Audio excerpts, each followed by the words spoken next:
¿Qué tal? Buenas noches, bienvenidos a Espiral.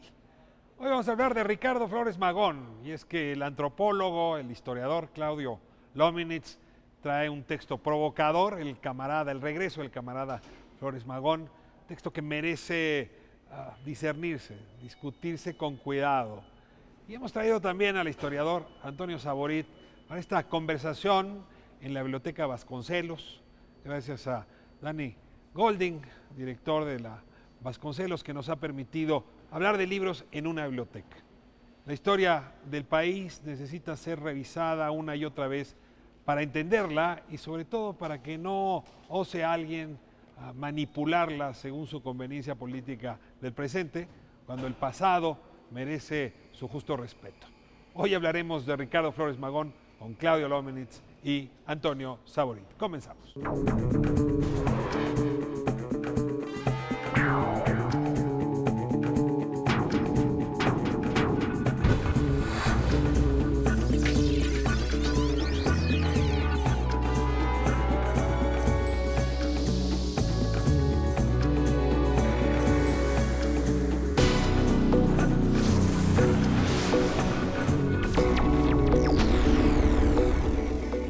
Antes de abrir nuestra conversación de esta noche, quiero darle las gracias a la Biblioteca Vasconcelos, a su director Dani Golding, por recibirnos una vez más aquí para conversar sobre libros con sus autores y desde luego a los lectores que con frecuencia vienen a este recinto extraordinario, como ustedes van a poder observar.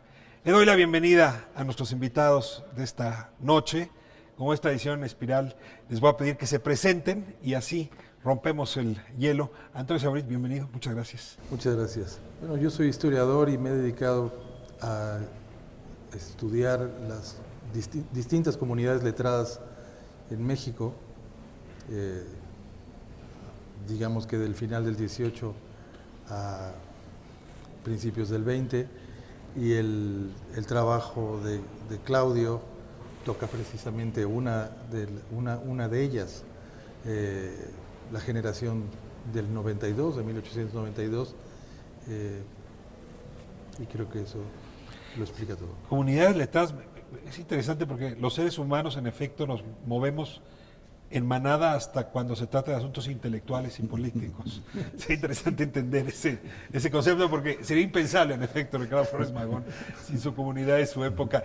Claudio Lomnitz, me da muchísimo gusto estar en esta oportunidad de compartir contigo y de compartir tu último libro, El regreso del camarada Ricardo Flores Magón. Te toca decir quién eres para quien no tiene todavía la fortuna de saber de tu obra, de tu trayectoria. Muchas gracias por el privilegio de la conversación, gracias a todos ustedes. Soy Claudio Lomnitz, soy antropólogo de formación, aunque de los últimos tal vez 20 años he escrito bastantes textos como de antropología histórica, de los cuales este es el último.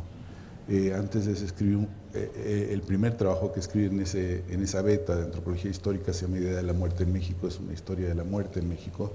Entonces lo que hago es como antropología histórica orientada a la cultura y la política de México, y además pues soy como un diletante en otros sentidos también. A veces escribo el periódico o hago otro tipo de trabajos que realmente son más ocasionales. Y la antropología es una suerte de lentes que permite descifrar épocas, momentos, fundaciones para las sociedades. Y este es un texto que aboga, Antonio, por devolverle un lugar a Ricardo Flores Magón. Es más que un personaje histórico, para quienes lo conocen poco, hay que decirlo sobre todo, es más que una calle. Es fundador de la causa mexicana en el tema de la revolución y su tiempo. Antes de hacer la pregunta obligada, Claudio, te la hago a ti. ¿Vale la pena rescatar a Ricardo Flores Magón y por qué? Desde luego que vale la pena, siempre valdrá la pena. Sabemos todavía muy poco sobre él, sobre su tiempo, sobre su entorno. Es en fecha muy reciente que se han reunido las obras completas. Entonces, lo que sí tenemos es quizá una serie de lugares comunes en el sentido de puntos de reunión, contados lugares de reunión. Y lo que trae ahora Claudio con este trabajo es precisamente un escenario sumamente ampliado, del cual nos podemos beneficiar absolutamente todos. Hablabas de la antropología al principio y pensaba, la antropología es un estado de ánimo para mí. De aguda curiosidad. Exactamente. Y oportunismo epistémico. Y está reflejado, esa curiosidad, ese estado de ánimo, está reflejado en las páginas de este trabajo. A ver, si tú eres el personaje, porque lo observas desde muchos ángulos, pero contemos un momento su vida. A ver, este es uno de los jóvenes estudiantes universitarios que en su época decide rebelarse a la dictadura de Porfirio Díaz, en época temprana, habría que decirlo, y que enfrenta por ello el exilio, lo cual lo obliga a vivir la experiencia estadounidense. Este es el arranque de la vida de Ricardo Flores Magón. Te entrego, como se juega ahora a veces cuando uno canta, pues, la segunda voz. Para mi gusto, una de las cosas que importa de esto hoy tiene que ver con que él formaba parte de un círculo, y el círculo es un círculo cooperativista en realidad. Es decir, están interesados en el mutualismo, en la cooperación. Muchos de ellos son como seguidores, por ejemplo, de Kropotkin, que era originalmente un biólogo anarquista, príncipe ruso, que estaba interesado en alegar en contra del darwinismo, es decir, no de Darwin, pero sí de la forma en que se estaba usando Darwin. Del darwinismo social. Del darwinismo social, exactamente, para legitimar la competencia individual. Entonces estos eran un grupo de personas que se interesaron mucho por la cooperación y fueron realmente mucho un grupo.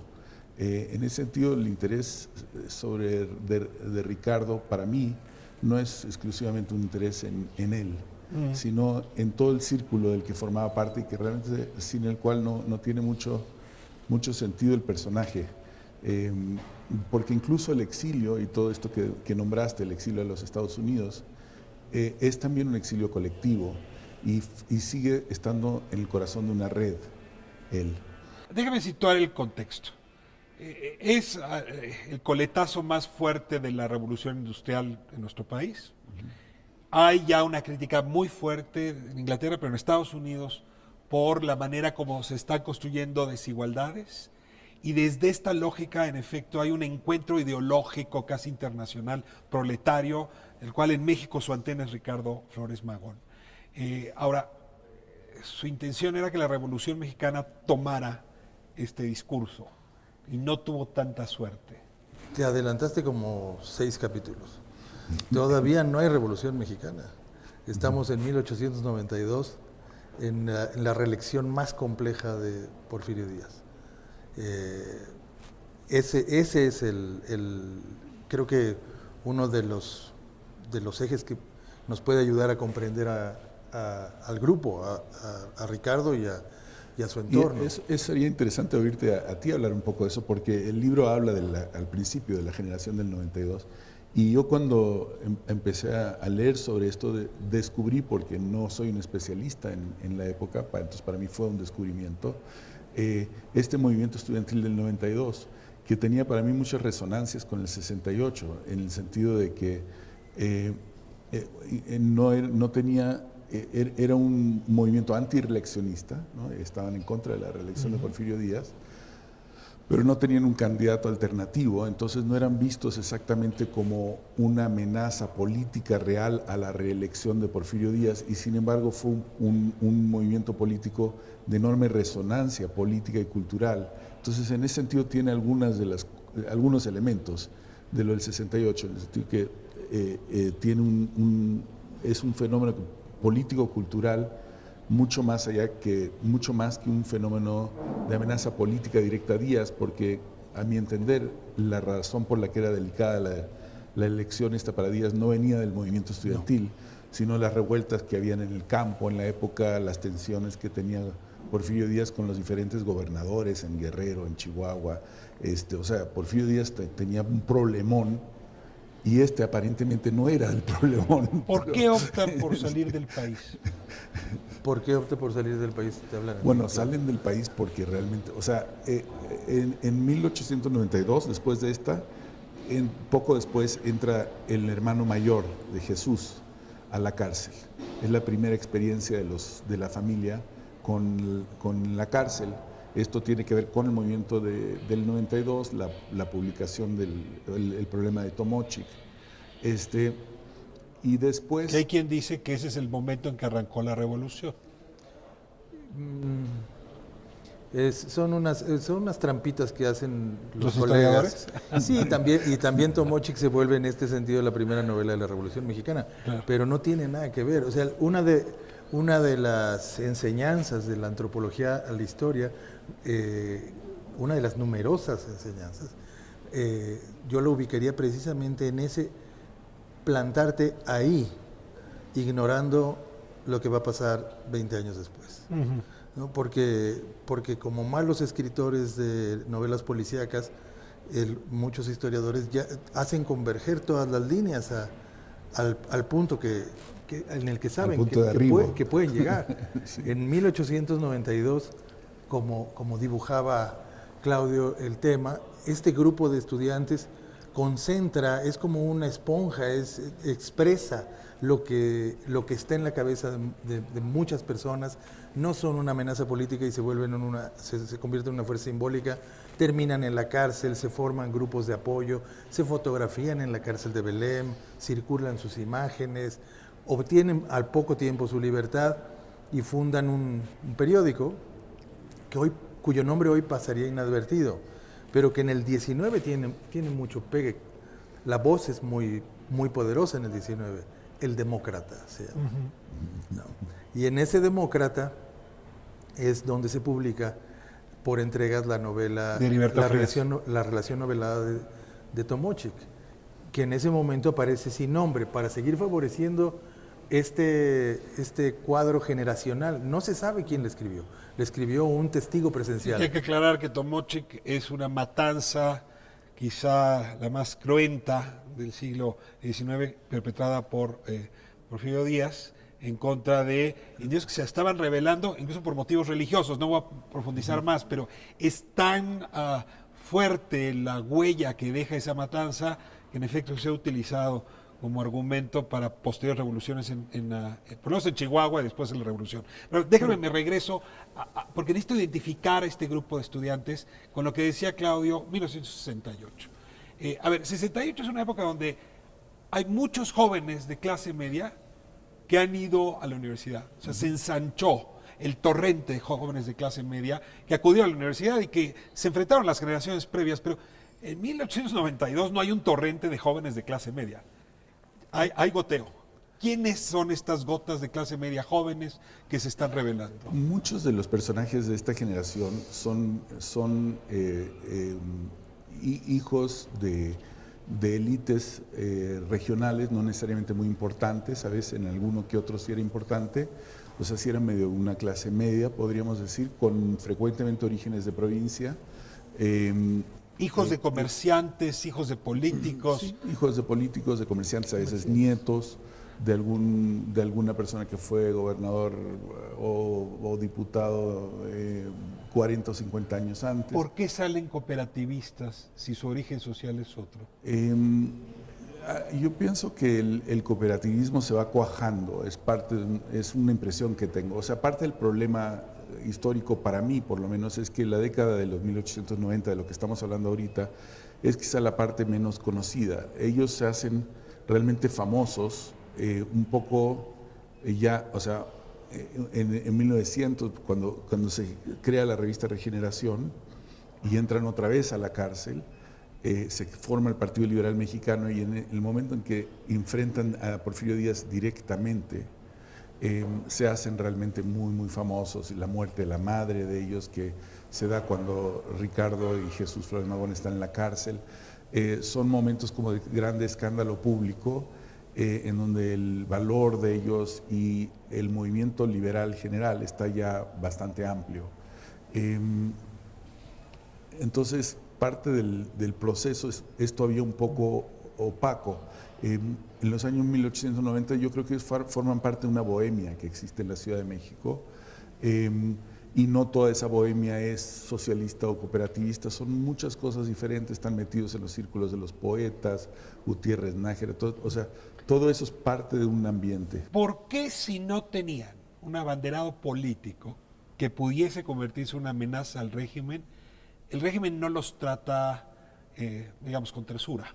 El régimen reacciona. El régimen reacciona, desde luego. Uno de los temas de Porfirio siempre consistió en tratar de saber quién estaba atrás.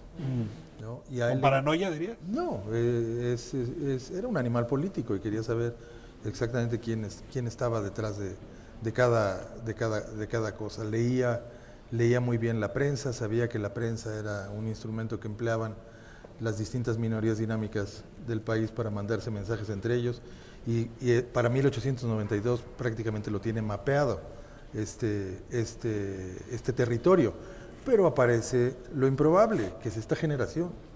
No sabe qué hacer con ella. No sabe cómo leerla. Es un desconcierto. No sabe cómo leerla porque, entre otras cosas, subestimó el papel de la Escuela Nacional Preparatoria. Como formadora de como élites. Formadora. No lo desestimó hasta que saca de la jugada Porfirio Parra, pero es otra historia. El caso es que todos ellos, esto que describías muy bien como goteo, es goteo porque es la época, pero sí hay una transición de la Escuela Nacional Preparatoria a la Escuela Nacional de Jurisprudencia, donde coinciden todos ellos. Y un elemento que habría que agregar aquí, porque hay muchas respuestas a por qué el cooperativismo. Una de mis favoritas se llama Tolstoy. Tolstoy es una de las grandes figuras de finales del siglo. Perdón, Antonio, me tengo que ir a corte porque eso nos la cuentas suavecito y necesitamos tiempo. Voy a corte y regresamos a hablar de la influencia de Tolstoy en la historia mexicana y concretamente en este grupo, en la generación de 1892.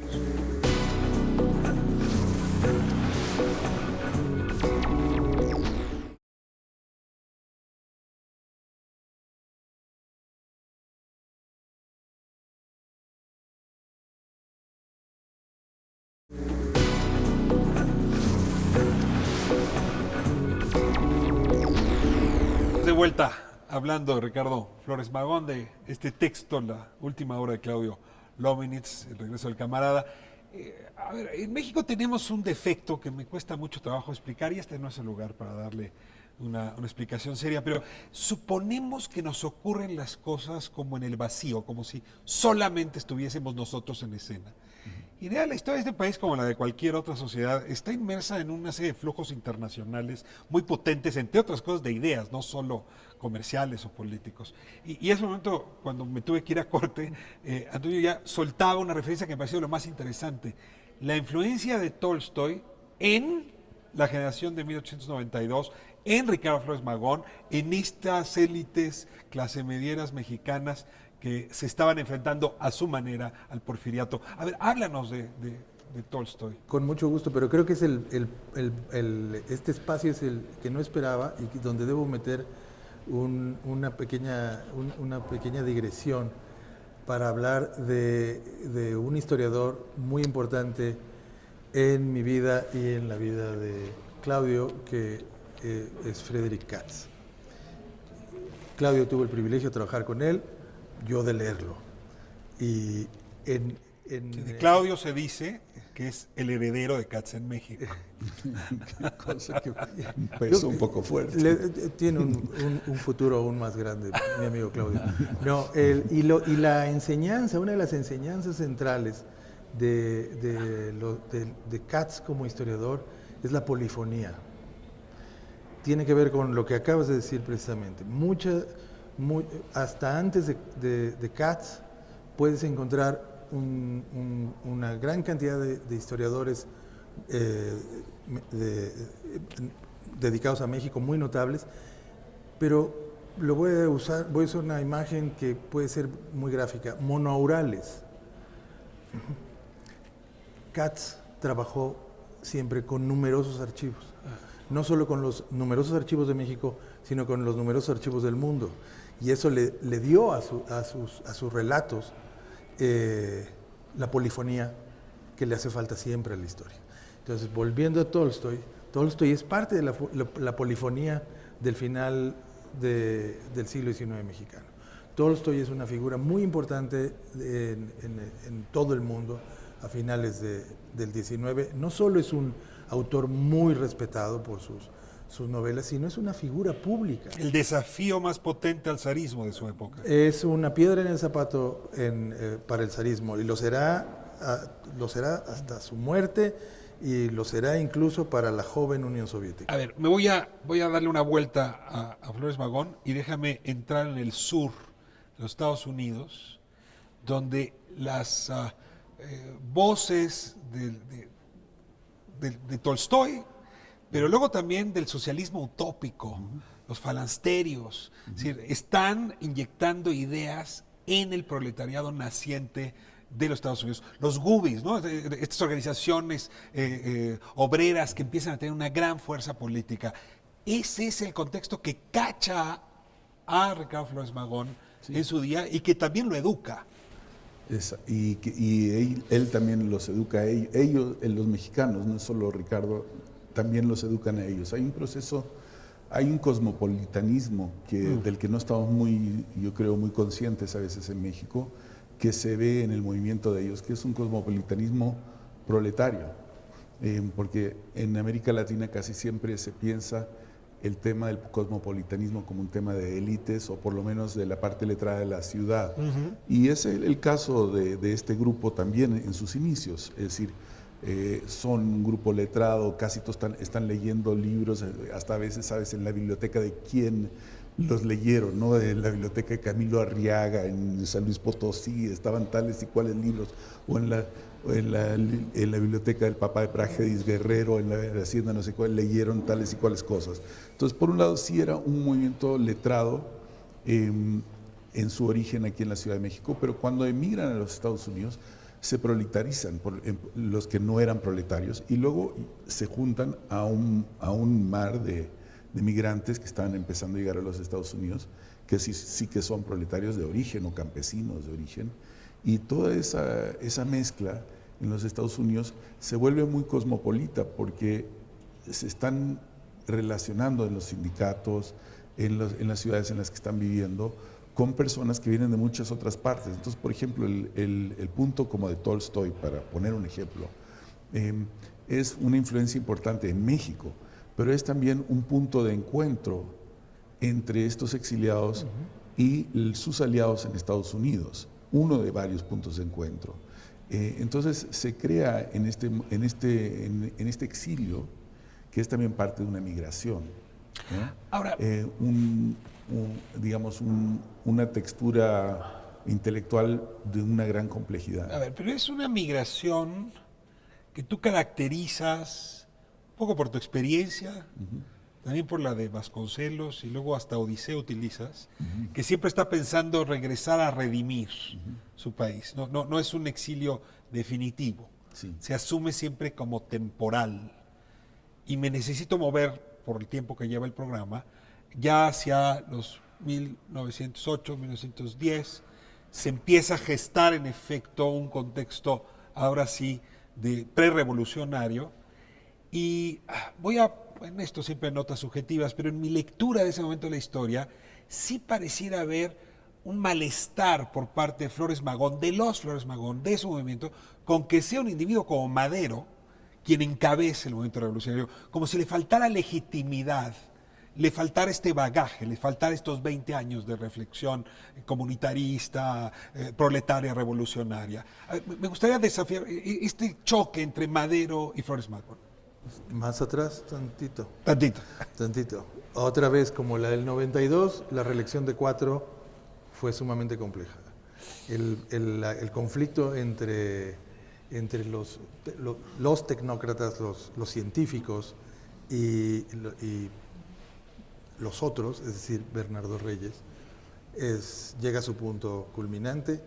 Se saca un candidato de la manga Porfirio Díaz, que es Ramón Corral. El punto de discusión siempre fue la vicepresidencia, ¿no? Entonces, Ramón Corral, que no es ni de aquí ni de allá, ahí queda en medio. En 6 se oyen los tam-tams por todos lados. Y a uno de Los tam-tams quiere decir, se empieza a oír el tambor de guerra. tam-tam. Y a un hombre de letras con simpatías, alguna simpatía anarquista, pero más bien cerca del general Reyes, le pide Porfirio Díaz un diagnóstico. Este hombre se llamaba Rafael de Salles Enríquez, y él escribe un diagnóstico que entrega a Porfirio Díaz diciéndole que ahí viene una revolución. Y le dice por qué. Le desglosa en 10 cuartillas su visión del asunto y le recomienda que borre a todo su equipo y que le encabece la revolución. Acto seguido, Rafael de Salles Enríquez se exilia en Nueva York, que es otro exilio. Claudio toca el de la costa oeste. En Nueva York se reúnen otro grupo con simpatías también anarquistas, que también no ven bien a Porfirio Díaz, y ahí está ahí sí ya se habla de una revolución.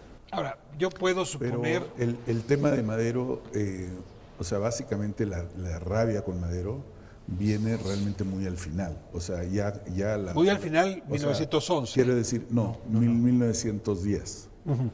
Es decir, ellos, un grupo de la Junta Organizadora del Partido Liberal entra a la cárcel en 1907, en Los Ángeles primero, y luego los transfieren a Arizona. Son 4, ¿no? Manuel Saravia, Librado Rivera, Ricardo Flores Magón y Antonio Villarreal. Entonces, estos... Y los meten a la cárcel por estar interviniendo en asuntos mexicanos.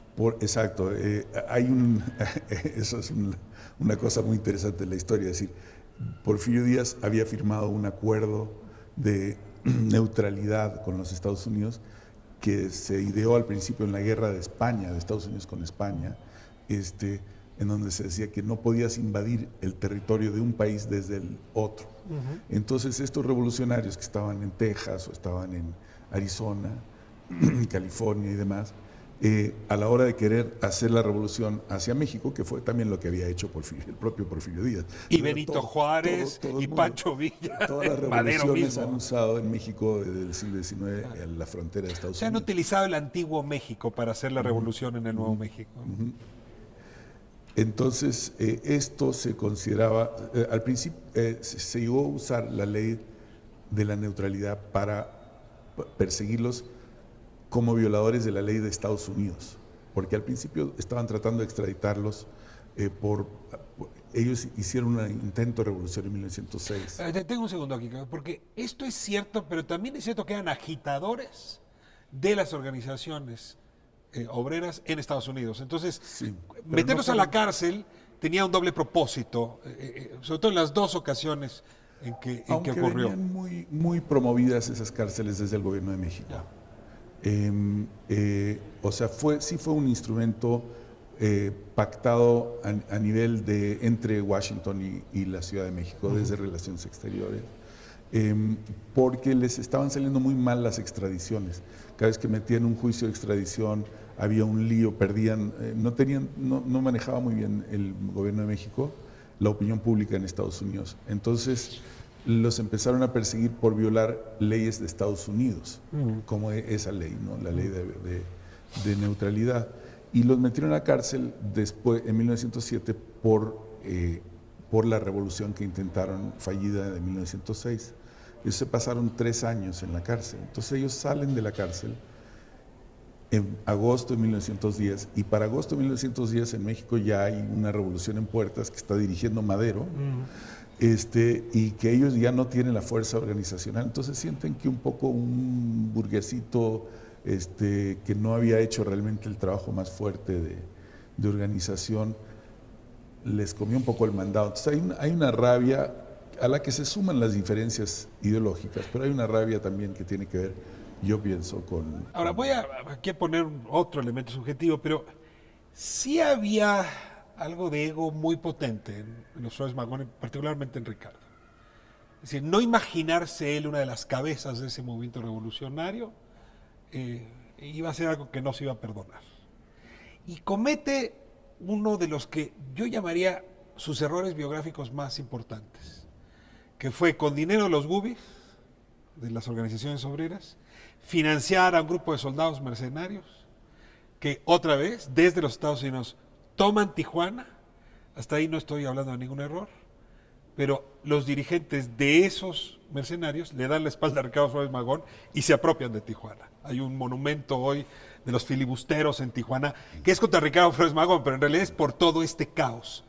Le sale muy mal la apuesta de ganar Tijuana, porque si lo hubiera ganado Tijuana, sí hubiera podido colocarse a la altura de Madero. Me voy a ir a corte y les pido que hablemos de este otro lado más oscuro, menos luminoso del Flores Magonismo. Vamos a corte y regresamos.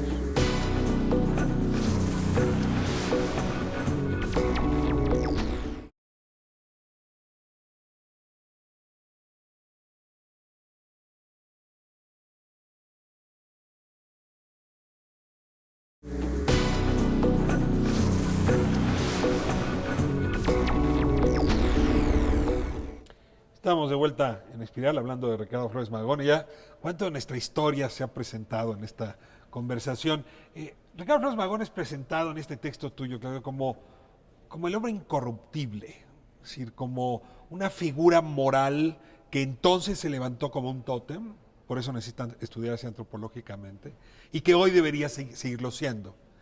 Sin embargo, si alguien hoy de Tijuana me escucha, me podría aventar más de un tomate.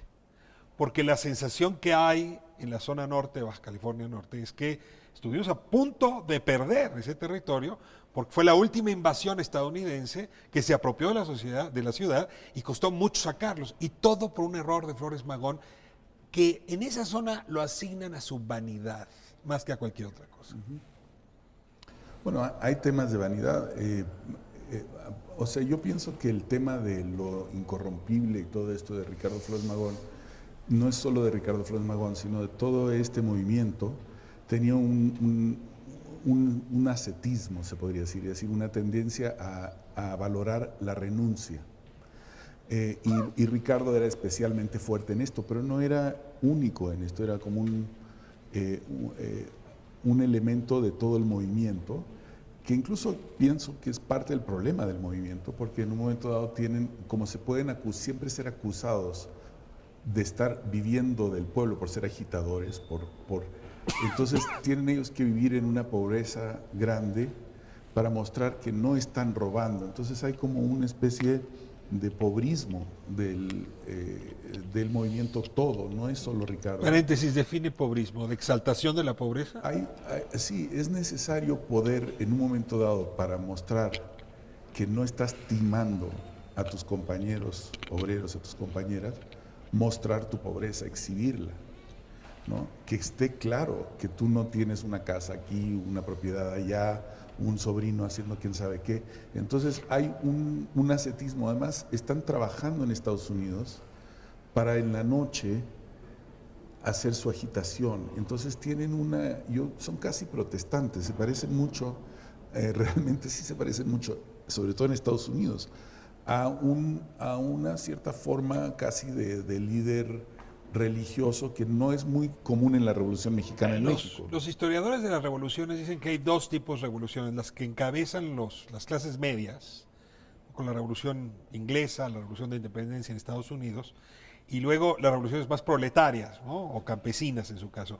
Podríamos decir que Madero es el líder de una revolución burguesa versus Ricardo Flores Magón, Enrique Flores Magón, todo el Grupo Regeneración, el Partido Liberal Mexicano, como cabezas de un movimiento más proletario por esta historia. Pues yo le quitaría lo burguesa y me quedaría con algo que está detrás de esa voz, que es una revolución que detona por un tema político, ¿no? Y este tema político es el paso de la estafeta. Madero encabeza Exactamente. la revolución política de las élites. La política, sí, de todas las minorías dinámicas que están metidas Y Flores vida Magón, política. tú dirías, ¿cómo lo nombrarías en contraste? ¿Él también es parte de una revolución política? No, bueno, sí, pero también es una revolución que tiene que ver con el pensamiento. Ellos encarnan una manera de ver, no solo México, sino de ver la vida en general. Ese es Más austera, más... creo que sí, uno de los, no llamaría enigma, pero uno de los encantos por desentrañarse es precisamente el estado de ánimo de todos ellos. ¿Es un caudillo, Flores Magón? Sí. Todo el movimiento es una cosa interesante porque se ha dicho que la Revolución Mexicana es una revolución de puros caudillos. El movimiento de ellos desde antes de salir al exilio, cuando se forma el Partido Liberal, que es en 1901, es explícitamente anticaudillista, lo que ellos llamaban antipersonalista, ¿no? Entonces ellos tenían mucha obsesión en contra de los caudillos y Ricardo mismo no quería ser él un político. Es una de las razones que él da para no entrar a la revolución como caudillo armado. Y él tiene siempre mucha sospecha de cualquier caudillo, incluido por ejemplo Zapata, que sería después un aliado muy importante. Déjame adelantarme entonces con la pregunta. Es decir, parte de la legitimidad de Madero es que logra juntar a muchos de estos liderazgos locales, Francisco Villa, Emiliano Zapata. ¿Qué hubiera pasado si esos caudillos hubiesen entrado en conexión con el grupo de Flores Magón? Y la pregunta más puntual, ¿hubiese sido posible que embonaran de alguna forma? Algunos de ellos se embonaron, la pregunta ahí tiene que ver con la visión que se va formando Ricardo de la revolución una vez que ya existe la revolución. Una vez que ya existe, él lo imagina como un proceso muy largo y lo imagina... Tenía razón, no hemos terminado, ¿no? Así lo ve él, sí, así lo ve él. Entonces, y la razón por la que lo ve muy largo es porque él piensa que la revuelta política era solo un aspecto y que lo que realmente había que transformar era la economía. Entonces, como buscaba una revolución económica, consideraba que iba a ser un proceso muy largo. Incluso pues, a veces sonaba, en algunos momentos, en algunos escritos, que no queda claro ni siquiera si va a ser una cosa de una generación, o sea, algo así, ¿no? Entonces, es un movimiento que va a consumir a mucha gente, ¿no? Matar a mucha gente, sacrificar a mucha gente, etcétera. Y cómo se va a resolver eso no me queda muy claro. ¿Por qué Zapata, por qué Villa, por qué Orozco, por qué otros liderazgos no se acercan al Partido Mexicano, Liberal Mexicano? Zapata sí se acerca, los demás no. Pero sí hubieron, por ejemplo, liberales que se acercaron a Orozco o que se acercaron a Villa, no mucho, pero a Orozco sí. Y eso tiene que ver con la lógica de la guerra, por qué se acercan y por qué se alejan. O sea, el Ricardo está siempre escribiendo desde Estados Unidos, ¿no? Y al meterte en la lógica de la guerra, las relaciones clientelares y esas cosas que eran realmente mal vistas desde el anarquismo, son un poco difíciles de evitar. Él mismo tiene dificultad para evitarlas y a veces están medio excomulgando a gente que los habían apoyado, por ejemplo, al principio, pero después, cuando gana Madero, se pliegan a Madero o se pliegan a Orozco, ¿no? Así. Necesito cerrar un poco con la biografía de Flores Magón para pasar a las preguntas de actualidad. Serían las últimas del programa. Es un hombre que muere en la cárcel y es un hombre que presuntamente muere asesinado. Y es el presidente Wilson, por cierto, quien lo encierra. Ahí sí yo quiero insistir con el argumento, más por conveniencia política estadounidense que mexicana. Ya no había Porfirio Díaz, ya no había un acuerdo con Porfirio Díaz. Había un miedo frente a una guerra inminente y había que eliminar liderazgos. A ver, la tragedia de fin de vida de Ricardo Flores Magón. Bueno, yo puedo solo apuntar un par de elementos. Es un personaje de ciudad.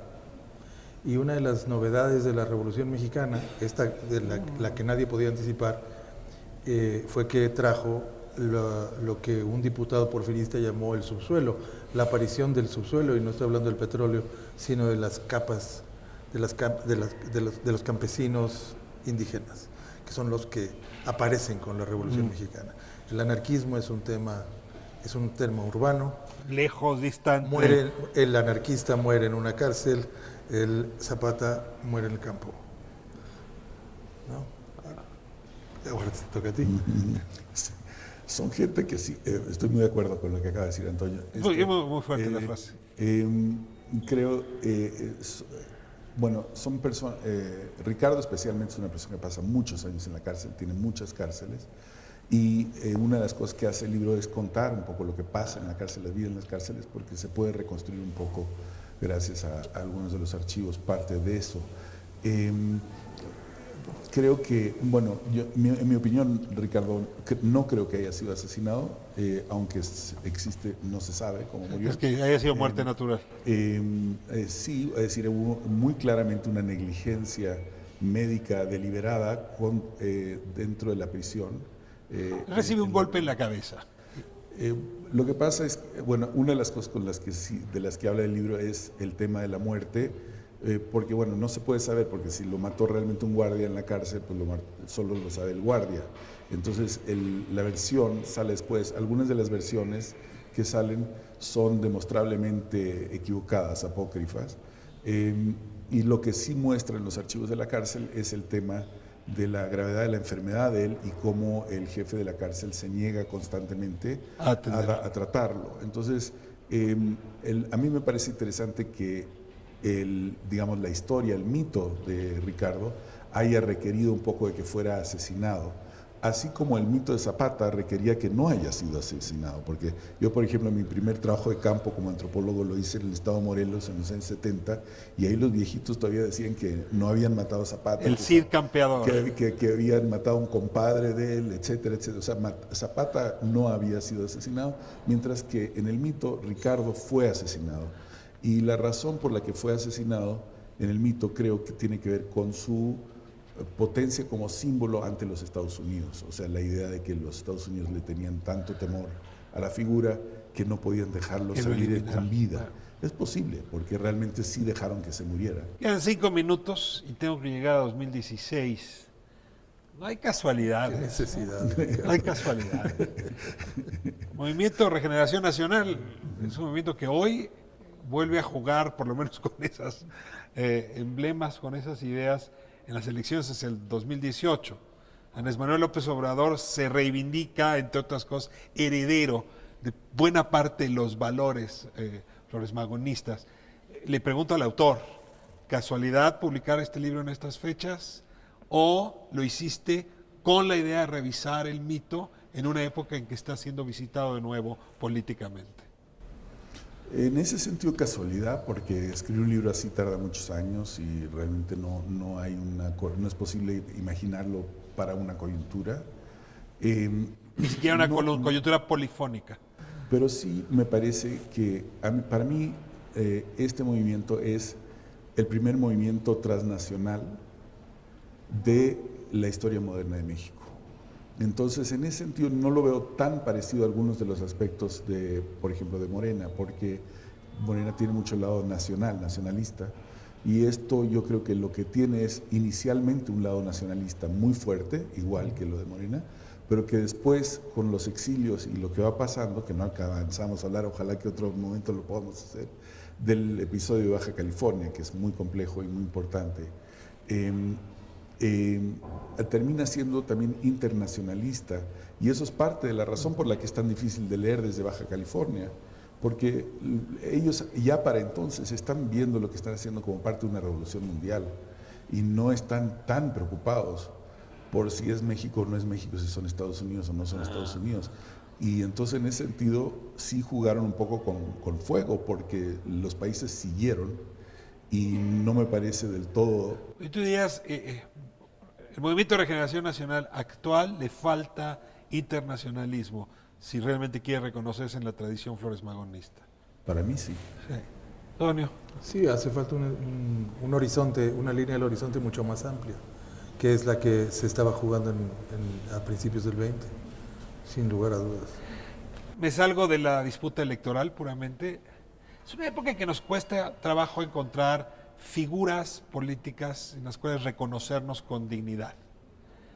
Este es un personaje que ustedes utilizarían como espejo para mirar su propia ética política, su propia ética intelectual, sus propias comunidades letradas, como las llamabas tú. Es decir, vale la pena usar a Flores Magón, a Enrique Flores Magón, al grupo en conjunto para mirar nuestro credo político, hay que plantearlo así.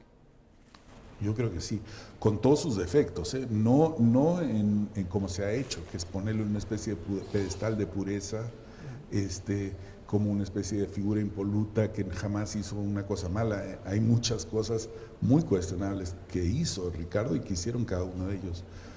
Sin embargo, hay un grado ético importantísimo ahí, y hay también algo de lo que dijo Antonio antes, que es esta especie de espíritu cooperativista que estaba atrás del asunto y para el cual estuvieron dispuestos realmente a hacer enormes sacrificios. Eso no hay manera de discutirlo. O sea, uno puede decir hizo errores, no hizo errores, hizo incluso quizá crímenes en algunos casos, que también. Pero sí me parece un referente muy importante. Antonio. Yo creo que vale la pena siempre conocer y perderse un poco y atrevernos a enfrentar zonas en las que no nos sentimos cómodos o sentimos que la oscuridad aumenta alrededor nuestro cuando estudiamos a una generación, cuando estudiamos un episodio del pasado. Yo creo que eso siempre vale la pena y de hecho que siempre hay que estarlo haciendo. Hay que volver, hay que sacudirnos lo que nos enseñaron, hay que olvidar lo que quisieron que aprendiéramos y que nos ayudó a cuestionarlo hoy. Pero hay que volver. No estoy seguro si vamos a encontrar modelos, no estoy seguro si vamos a encontrar causas, no estoy seguro de que ese es el sentido por el cual vayamos a la historia. Pero yo creo que eso sí nos va a permitir estar en el presente de una manera mucho más crítica, mucho más despierta. Apartada de los lugares comunes para construir un lugar común. Y aprender posibilidades que quizás no se nos habían ocurrido. Y a mí mismo, a la hora de escribir un libro así, la manera de escribir de ellos, que era una manera muy precaria, porque estaban escribiendo en situaciones muy precarias, fue algo que me enseñó a mí mucho como escritor, simplemente, ¿no? Entonces creo que a la hora de acercarse a estos momentos y personas, hay que acercarse con cierto egoísmo. Tienes que aceptar que así como lo ves pausado, parsimonioso, tranquilo, Claudio Lómez es un provocador. Nos provoca una y otra vez a revisar pues temas que parecían saldados. Es un estado de ánimo. Y en ese sentido tienes razón, mucho más con Heredero de Katz. Ojalá y podamos ser herederos de Claudio Lomnitz. Muchas gracias, Claudio. Muchas gracias, Antonio, por esta oportunidad. Gracias. Aquí les dejo el texto. Está editado por ERA, editorial ERA. Claudio Lomnitz, el regreso del camarada Ricardo Flores Magón. No se lo pierdan, aunque sea para aprender a reescribir. Nos vemos próxima semana, Canal 11. Gracias por habernos permitido entrar a su hogar.